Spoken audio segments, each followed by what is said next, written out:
So we've got about 2 days left with this exhibition. Right. It's probably the warmest day since the show started, not quite 3 weeks ago. It's also, your third experience working as a curator here in Tokyo. Any impressions on this project? We have more audience than my last show. There are more artists, more works as well.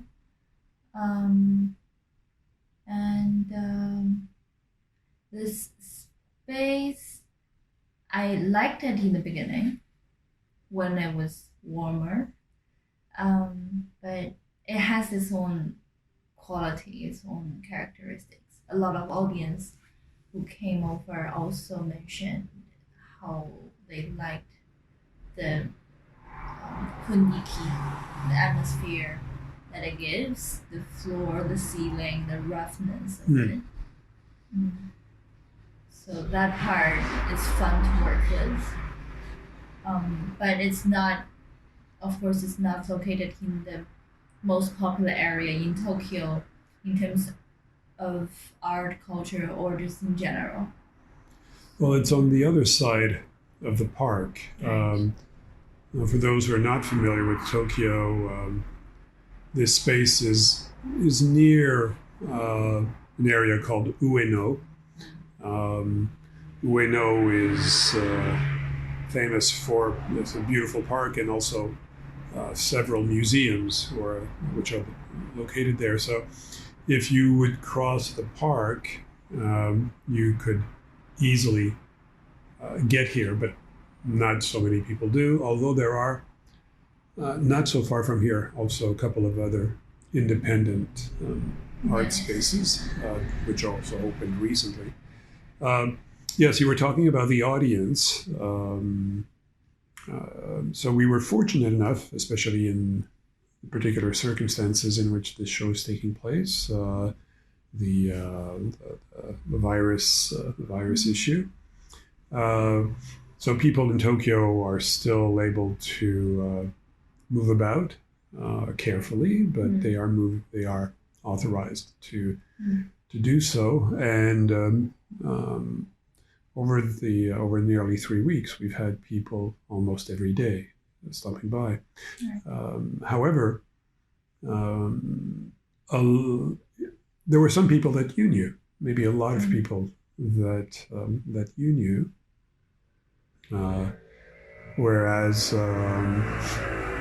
I was not surprised that the more usual art circle that I would encounter or that we would encounter in other areas of the city, including colleagues of ours at the Tokyo University of Art, which again is not that far from here, we didn't see very much. But likewise, I would say that I have also many art colleagues in the Shinjuku area who didn't get on the train and come this way. But it was nonetheless satisfying to see that people made the journey every day. Historically, Ueno is actually one of the few doors. If people from Japan, other parts of Japan, come to Tokyo, they'd first arrive in Ueno and then go to other parts. And so there was a while when commercially it's very popular. A lot of people and also foreigners, if you take flights to either Narita or Haneda, you'd take the express train, and then that'll very often take you to Ueno, and then you go to other places. And in terms of art and culture, although there are big museums and galleries, that's it's more or less, I don't know, to me, sacred places that you don't really enjoy the area. I want to see some art. I go to one of those museums or two, and then there aren't much, for example, nice food or sceneries that outside that park that you can enjoy. So people come and go. It becomes a spot to spot movement. And the art university, Tokyo University of Arts, doesn't really help much on that. It's also this small place that it gathers a lot of people when there are big things. But then other than that, it's not a place for people to stay for a long time to enjoy themselves, let alone to explore these satellite galleries or independent spaces around that area. So this is our first collaboration, curating, because over the last, when did we start this? 6 months ago, or? Start what? As that. That's a year now. Yeah. Okay. More than a year More now. than, is it? Okay.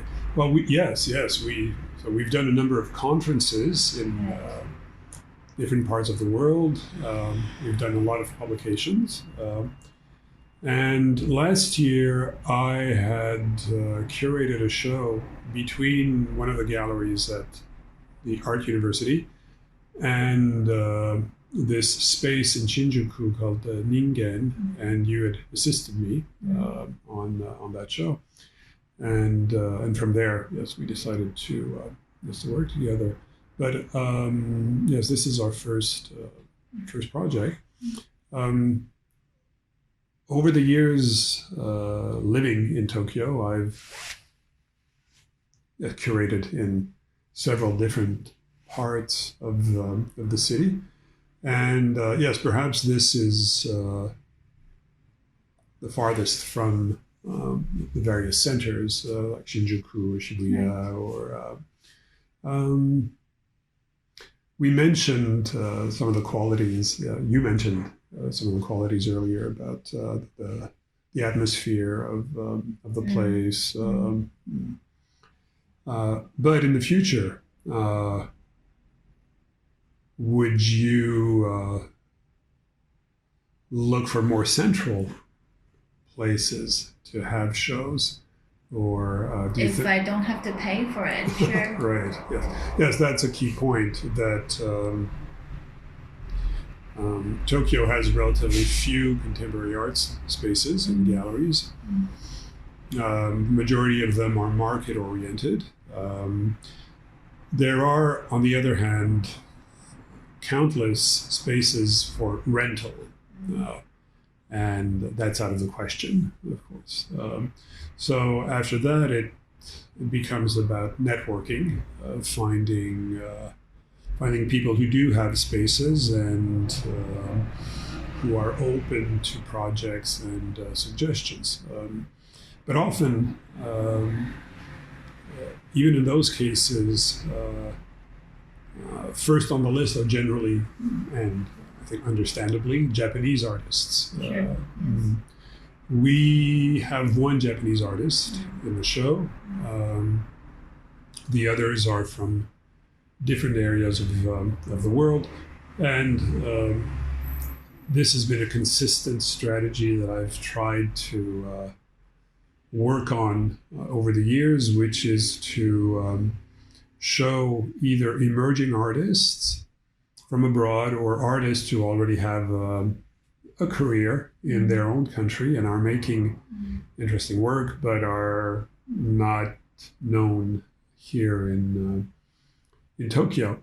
On and off, it's been either successful or frustrating, in that there are shows that did attract an audience, and they were curious to discover artists they knew little about, and there have been shows where people just didn't bother to show up. Well, when the time and place is right, would you want to do an exclusively Japanese artist show? Japanese artist show? Group show. in Tokyo. In Tokyo. So I've done those in France, for example. I have done a number of shows, group shows, with exclusively Japanese artists. In Japan, yes, the idea, finding the right theme.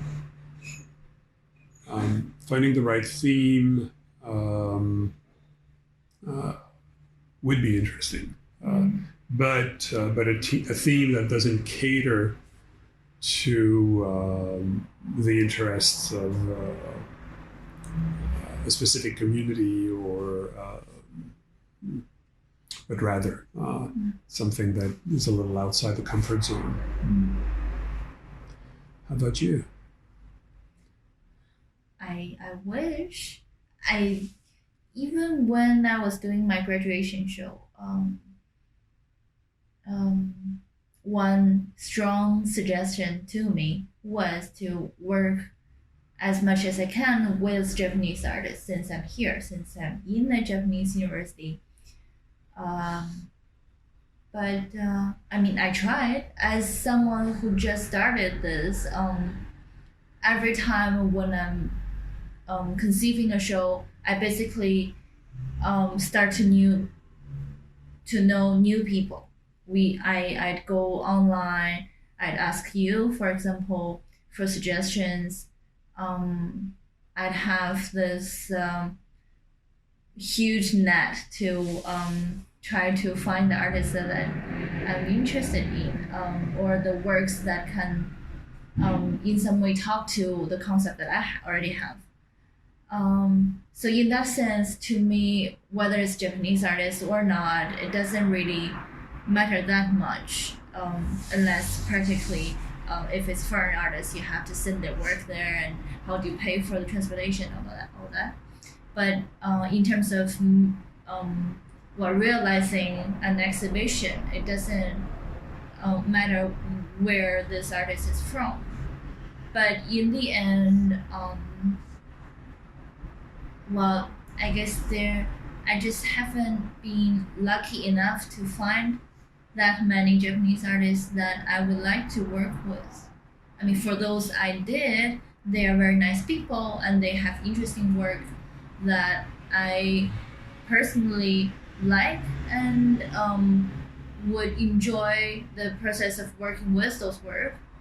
But I wouldn't say that that's the experience for each single show that I've ever made.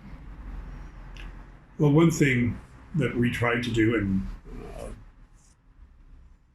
that I've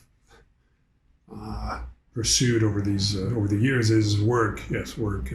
Like all curators, when you're not doing a one-person show, you're either doing a theme show or a concept show, which is what this is.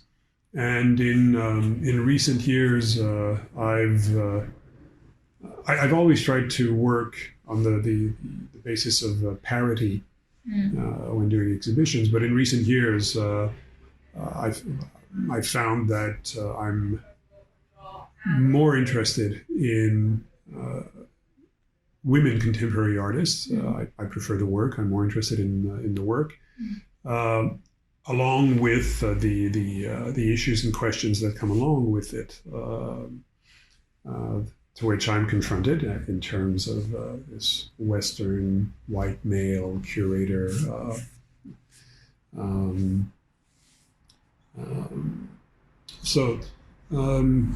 Sometimes when I do a show, a conceptual show, it starts with a question, and some of the works help find answers or point me in interesting directions. By working with you, in many ways, I was not so much trying to get a shortcut for these directions, but quite the opposite. Actually, you pointing me to others that I had not thought of. Maybe these artists had not considered, and the result is us bringing artists together as well as collaborating on one piece as well. The other frustrating thing here, returning to the Japanese artist issue, is also the kinds of conversations that might have a short shelf life. That when we are inside the university, we're having these current theoretical discussions or socially political discussions that inform a lot of what's happening in contemporary art. But once we are outside, except if we're at some of the major galleries or the important museums, that conversation doesn't exist in quite the same way. And I've clearly experienced this notion of the space between the concept and the audience. An audience coming and not aware or not equipped to engage in in a fuller way with the work. There is, for example, Cathy Burghi has generated a lot of immediate enthusiasm when people look at the work. Right. It has a warmth to it. It has a kind of mythological feeling to it. It has a very sensitive and sensual nature to it. But beyond that, there's so much more that is happening. But the spectators, the audience, is not maybe equipped, right, to not only be informed, but simply to think about the questions. Would you say it's different? Not just the audience, but more of the systematic environment that we have here? Because I guess I'm still talking about this from a student's point of view.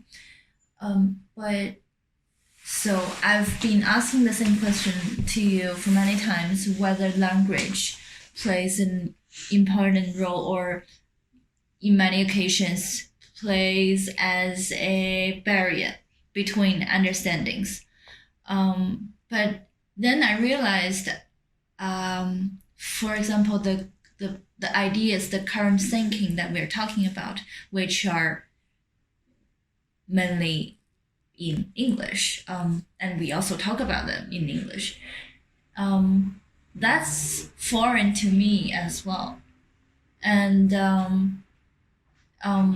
I'm recently reading this book that's by Camus again. I actually don't know what's the original title. Like Camus? Mm-hmm. The one about the rebellion or the going against. The revolted man. I guess yes. L'homme révolté. Right. Yes. So he goes back to a lot of like history and how this very action of rebellion or revolt is only possible to stay in that line of history. But then I realized for example, when we talk about these thinkings in class or in other occasions, I'd find cases in China or people or things from my memory that works very well to help me think about those thinkings, those theories. And that inevitably would be brought into a show we make or an essay that we write. And I guess that's how you cross the border, right? How you cross the barrier. But in class, at least for me, I don't see as much drawing the line or connecting the dots between those theoretical thinkings and the reality in my Japanese colleagues' discussion. I maybe it's because of the language. Maybe they do that in Japanese, which I'm not aware of. But I see very often. Of course, there are also things that I'm not able to relate myself to, but in other cases, I see them very, very close to my experience or a Chinese experience. And I wonder if that's also the case in Japan, or people who work in the art field also think that way and work that way. If they are not, or if not enough people are working hard enough in that direction, of course the audience wouldn't be enthusiastic that way. What do you think? I think that the Japanese audience's relationship with art, and we don't want to generalize. I've often witnessed two forms of engagement with work.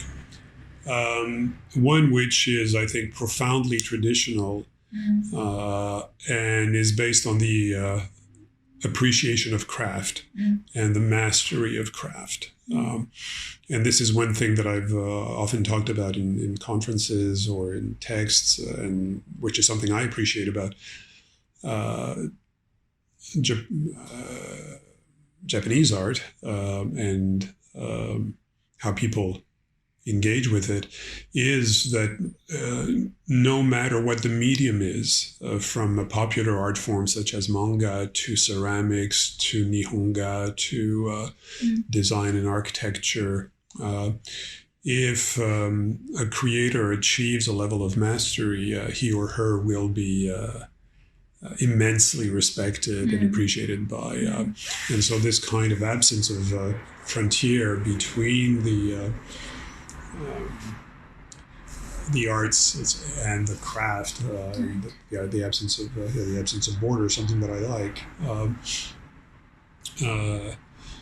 The other one, which has more to do with maybe contemporary art, is that I often feel that it's event-oriented or event-based, that either the exhibition is about already a celebrated and famous figure, or that it's in a kind of venue which has a kind of trend identity which is very strong and is able to also attract an audience because of its current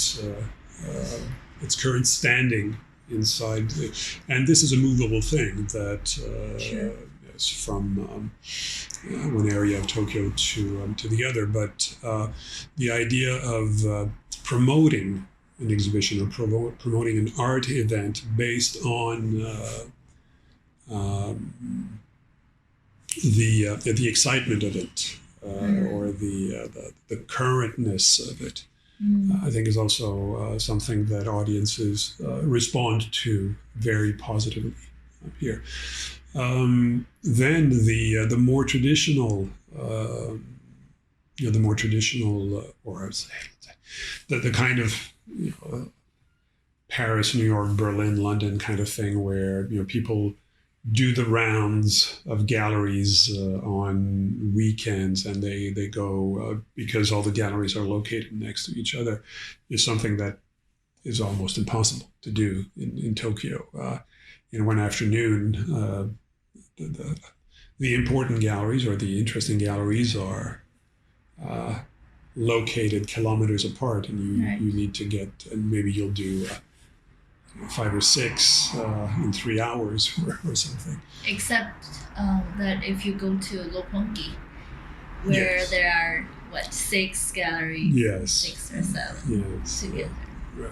Yes. Or Shinagawa area, which has this new building of. Well, it has Shinagawa is far. It's far. Yes. Yes. It's a long walk from the station. It's a nice walk. It's a nice walk. It's a nice walk, and there was the Hara Museum. That, Which is no longer there. yes, sadly. But yes, it's having contemporary art events that are advertised or promoted as these kinds of events will also attract. Yes, there you go. こんにちは。 Konnichiwa.